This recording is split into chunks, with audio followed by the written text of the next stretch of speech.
係可以走㗎。而家走其實好容易，對我嚟講好容易。咁而留喺呢度，我哋就想認認真真去做一件事，為呢個地方咯。就係因為呢一句 ，Sonia 做咗一件喺人哋眼中離譜嘅事。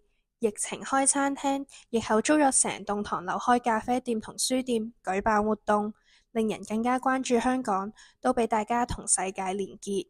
我諗其中一個幾有趣嘅就係叫旅人地攤，揾幾個去完旅行嘅人翻嚟，咁就好似你擺市集咁樣，咁你就賣嘅係你嘅故仔，係啦，咁大家嚟免費聽，你又免費講咁樣，咁我覺得呢個係一種最純粹嘅交流咯。咁我自己好中意去啲唔同地方買嗰啲民族嘅手工藝嘅嘢，咁樣所以有衫有 scarf。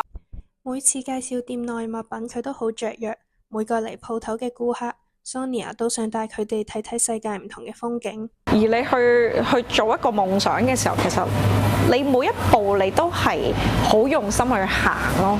咁所以當你出到嚟嘅嗰個成品嘅，其實你係會去好珍惜，亦都唔想去輕易去放棄嗰樣嘢咯。我做好呢個司機。我開好呢架車先咯，係啦。咁而沿途我希望可以接多啲人上車落車，係睇下呢個世界